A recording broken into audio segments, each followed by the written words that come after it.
ఉమ్.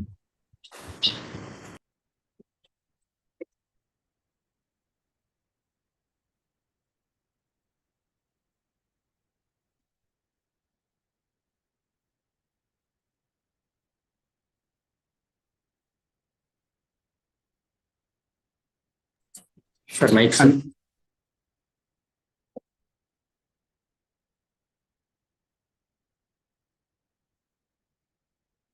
అందరికీ నమస్కారం. కార్యక్రమం ప్రారంభించే ముందు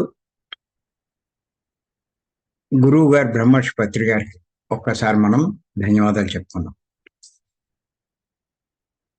మనం గత 6 ఎపిసోడ్ల నుంచి ఒక విషయమే చెప్పుకుంటున్నాం. ఏమిటంటే ఆ విషయం మరణించిన తర్వాత కూడా వచ్చేవి ఏమిటి అన్న వాటి గురించి చెప్పుకుంటున్నాం. ఇంకేతండి ఇది చాలా ఇంపార్టెంట్. ఎవరిని చూసినా మరణించేదాకా చూసుకుంటున్నారు, ఆలోచిస్తున్నారు, వాటికే ప్రాముఖ్యం ఇస్తున్నారు. మరణించిన తర్వాత కూడా వచ్చే వాటికి ప్రాముఖ్యం ఇవ్వట్లే. ఇది చాలా విచిత్రం. ఇంకేతంటే మరణించిన తర్వాత కూడా వచ్చే వాటి వల్లే వారి భవిష్యత్ జన్మ ఆధారపడి ఉంటుంది.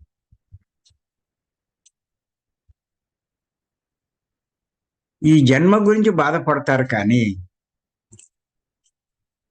నా జన్మ ఇలా అయిపోయిందని భవిష్యత్తు తీర్చిదిద్దుకోవడానికి ఆలోచించరే.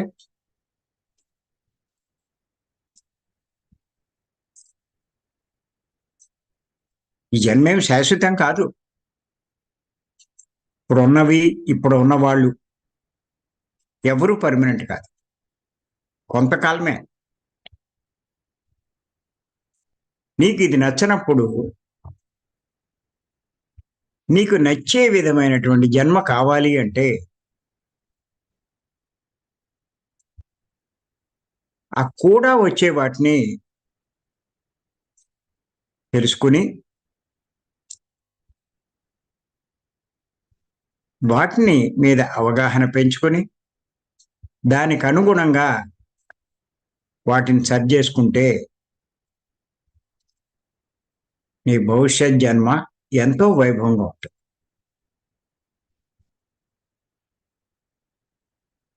అంచేత ఎవరైనా సరే తెలివైన వాళ్ళు కూడా వచ్చే వాటి గురించి ఆలోచించాలి. అందుకే మనం వీటి గురించి ఎంత ఇంపార్టెన్స్ ఇస్తున్నాం, ఇంత లోతుగా విశ్లేషించుకుంటున్నాం.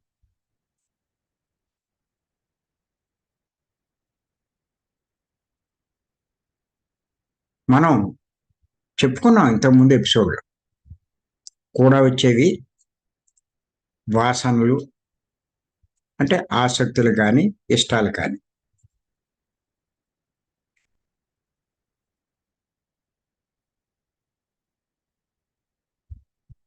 అలాగే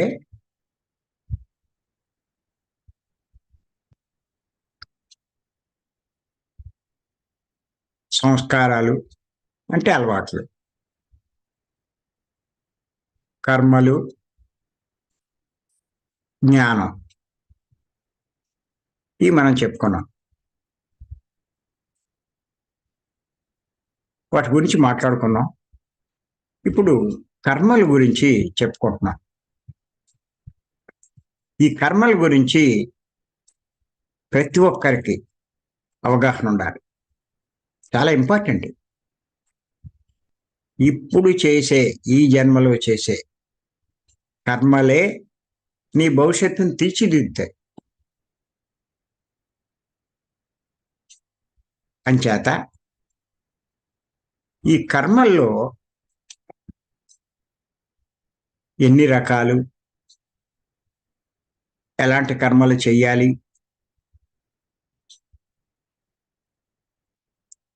ఎటువంటి కర్మలు మనకు లాభిస్తాయి, ఇవన్నీ మనం తెలుసుకోవాలి. కర్మలు 3 రకాలని చెప్పుకున్నాం. వర్తమాన కర్మలు అంటే ఈ జన్మలో చేసేవి. సంచిత కర్మలు ఏ కర్మలు అయితే మన పేరు మీద ఉన్న ఆకాశిక్ రికార్డ్స్‌లో నిల్వ ఉంటాయో వాటిని సంచిత కర్మలు. ఆగామి కర్మలు. ఆగామి కర్మలు అంటే ఏ కర్మలు అయితే అనుభవించడానికి కూడా తెచ్చుకుంటామో వాటిని ఆగామి కర్మలు అంటారు. లేకపోతే ప్రారబ్ధ కర్మలు అంటారు.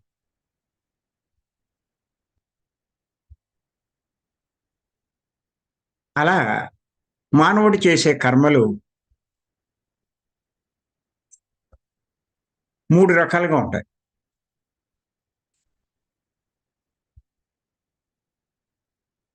అంటే కొంతమంది పాపకర్మలు చేస్తారు. కొంతమంది పుణ్యకర్మలు చేస్తారు. అంటే ప్రారంభ జన్మల్లో ఉన్నప్పుడు ఆ పాపకర్మలు చేస్తారు. మధ్యస్థ జన్మలోకి వచ్చేటప్పటికి పుణ్యకర్మలు చేస్తారు. చివరి జన్మలోకి వచ్చేసరికి ముక్తి కర్మలు చేస్తారు. వాటినే ఆత్మకర్మలు అని కూడా అంటారు. ఈ మొత్తం మానవుడు చేసే కర్మల్ని ఒక రకంగా చూసుకుంటే 2 రకాలుగా విభజించవచ్చు. ఇంకేతంటే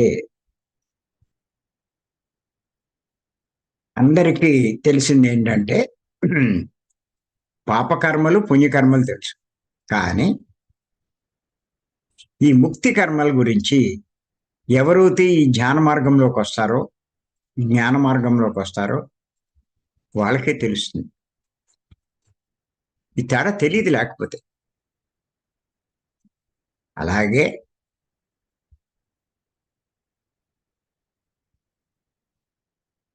ఈ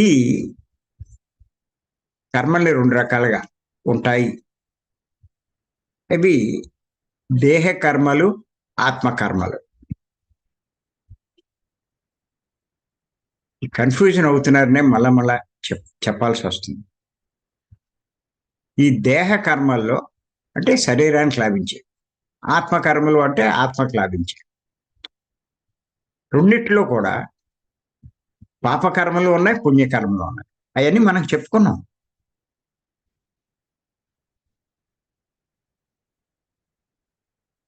అంతేకాదు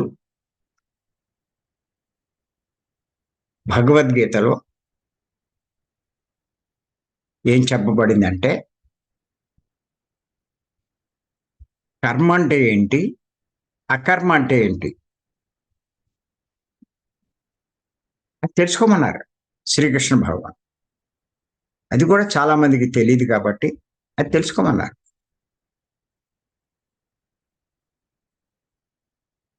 అకర్మ అంటే ఫలితం ఇవ్వని కర్మ. అవి పాపకర్మలు అవ్వచ్చు, పుణ్యకర్మలు అవ్వచ్చు. కర్మ అంటే ఏమిటి అంటే ఫలితం ఇచ్చే కర్మ. అవే ఇప్పుడు మనం అంతా చేస్తున్నటువంటి ఆత్మకర్మ. వాటిని నిష్కామంగా చేయాలి. కోరికతో కాదు, సంకల్పాలతో కాదు. ఆత్మకర్మల్ని నిష్కామంగా చేయాలి. అందుచేత ఆ కర్మ ఏది అంటే శ్వాస మీద ధ్యాస, ధ్యానం. అంటే ఫలితం ఇచ్చే కర్మ ఏది అంటే శ్వాస మీద ధ్యాస, ధ్యానం. అదొక్కటే ఆత్మకు సంబంధించి. ఇక మిగతా ఏం చేసినా అన్ని దేహానికి సంబంధించి.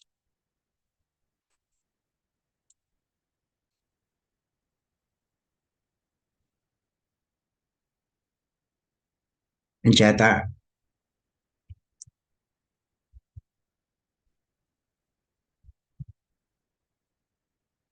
ఎవరైతే ప్రతిఫలాపేక్ష లేకుండా శ్వాస మీద ధ్యాస ఉంచి ధ్యానం చేస్తారో అదే అసలైన నిష్కామ కర్మ అని చెప్పి మనం తెలుసుకోవాలి.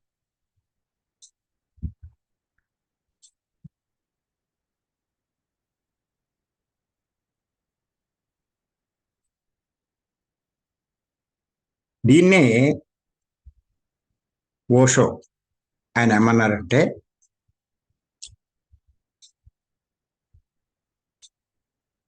ప్రతిఫలాపేక్ష లేని నిర్వ్యాపార మనోస్థితే ధ్యానం అని చెప్పి అన్నారు.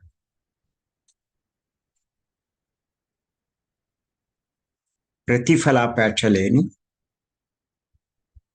నిర్వ్యాపార మనోస్థితే ధ్యానం.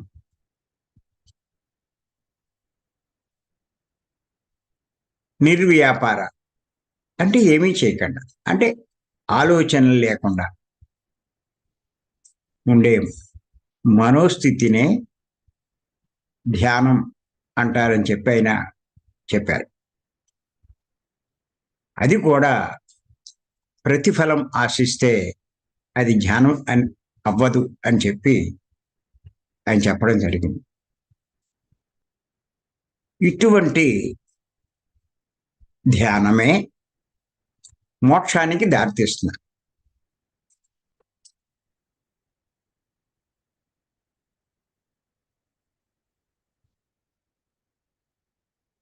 ఇప్పుడు ఆ పనే మనం చేస్తున్నాం. ఏ సంకల్పాలు లేకుండా, కోరికలు లేకుండా, మనకు తెలుసు చేయవలసింది చేస్తే రావాల్సింది వస్తుంది. చేయవలసిన ధ్యానం చేస్తున్నాం, ప్రతిఫలం ఆశించకుండా చేస్తున్నాం. శ్వాస మీద ధ్యాస ఉంచడం వల్ల పత్రిక ద్వారా ఆలోచన లేని స్థితిలో ఉంటున్నాం. మనం గంటలు మార్నింగ్ జిమ్లో ఉంటున్నాం ప్రాతకాలంలో.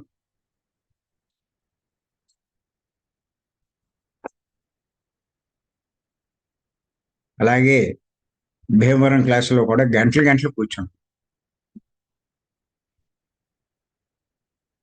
ఇదే మోక్షానికి దారితీస్తుంది. ఇది అర్థం అవడం కోసం ఓషో ఒక కథ చెప్పారు. ఆ కథ ఏంటో ఇప్పుడు తెలుసుకుందాం.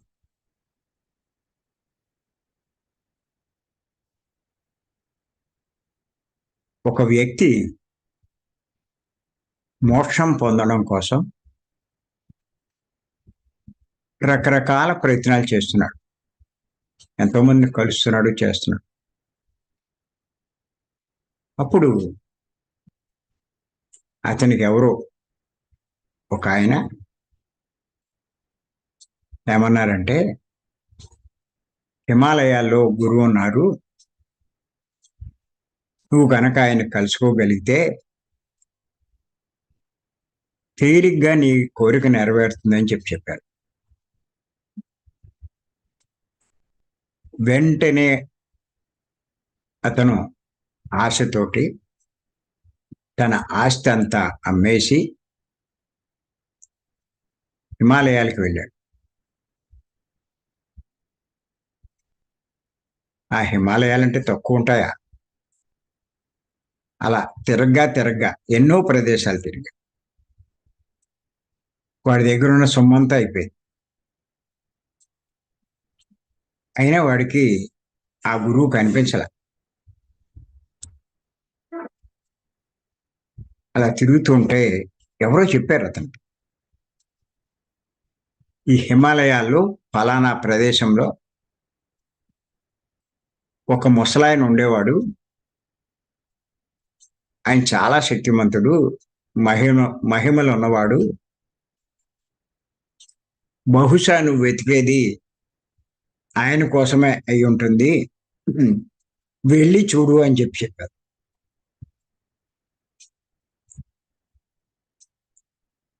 వెంటనే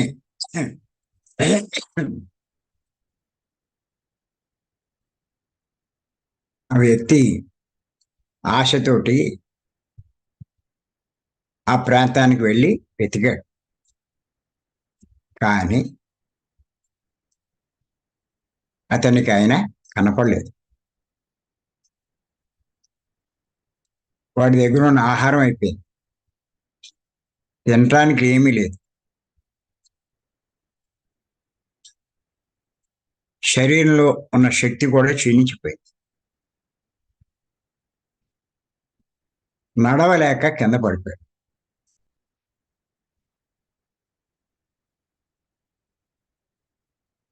ఆ సమయంలో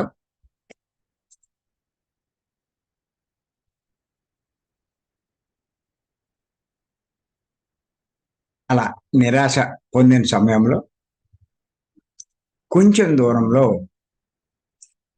చిన్న గుడిసె కనిపించింది. అప్పుడు వాడు ఏమనుకున్నాడంటే,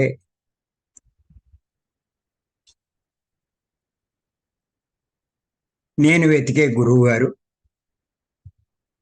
అక్కడ ఉండి ఉండొచ్చు అని చెప్పి అనిపించింది. వెంటనే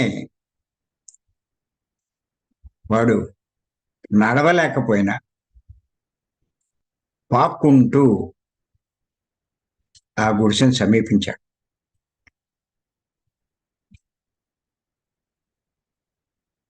లోపలికి తొంగి చూశాడు.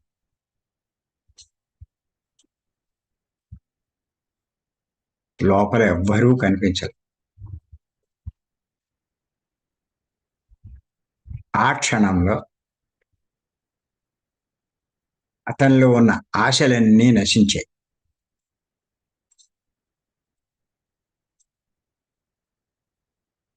వెంటనే ఇక నా వల్ల కాదు అనుకుంటూ కింద పడిపోయాడు.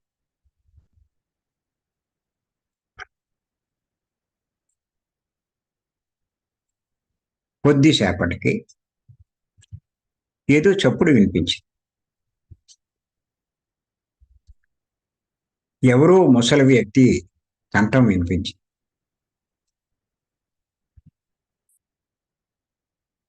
ఆయన ఏమన్నాడంటే, నాయనా నువ్వు కోరుకున్నది పొందావా అని అడిగాడు.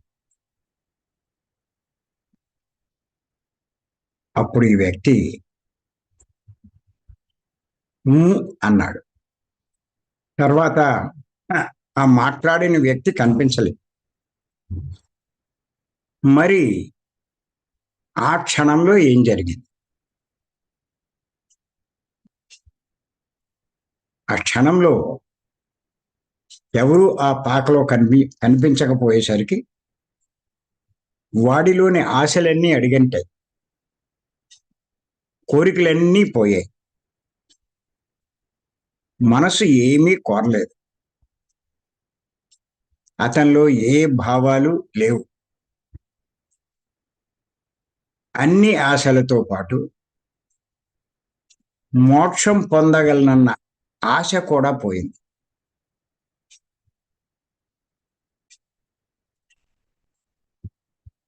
మోక్షం పొందాలన్న కోరిక పోయింది.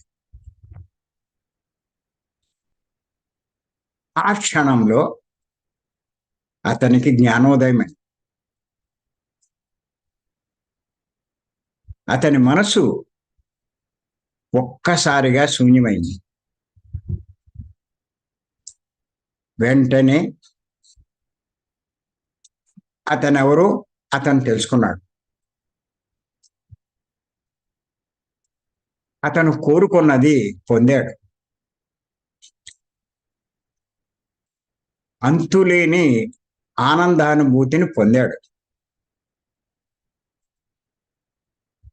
ధ్యానం అంటే ఏంటో తెలుసుకోగలిగాడు.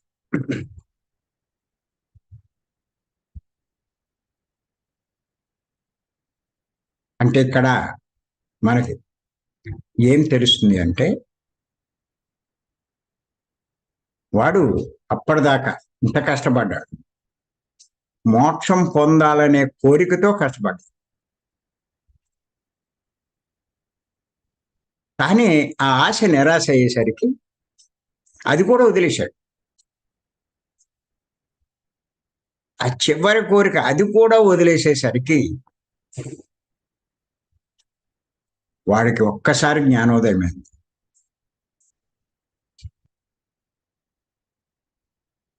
అన్నీ తెలుసుకున్నాడు. ఎప్పుడూ పొందనంత ఆనందానుభూతిని పొందాడు. ఆనందానుభూతే ఆత్మసాక్షాత్కారం.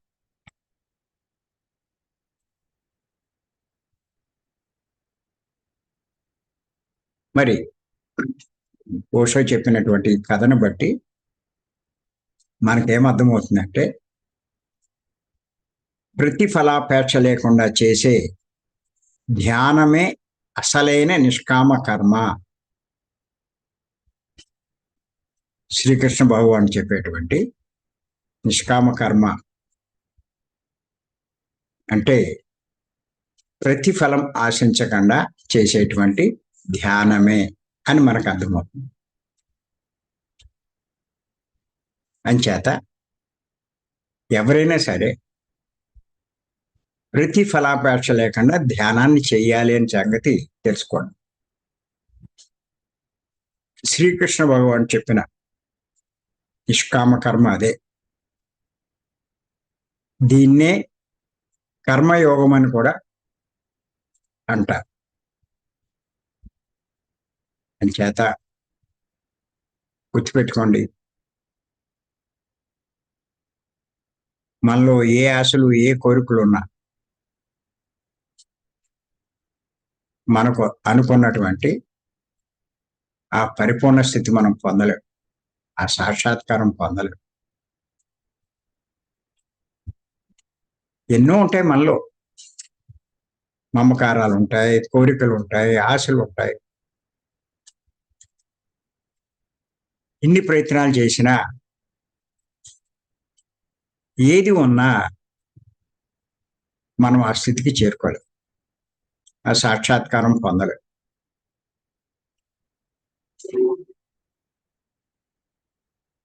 అంచేత ఇది మనం అర్థం చేసుకోవాలి.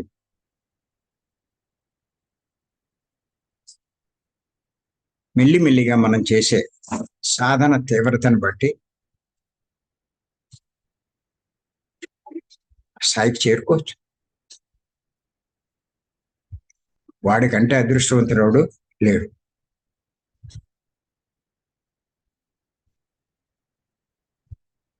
మరి రేపు భగవద్గీతలోని చెప్పబడినటువంటి ఇంకొక విషయం ఈ కర్మ గురించి అది తెలుసుకుందాం.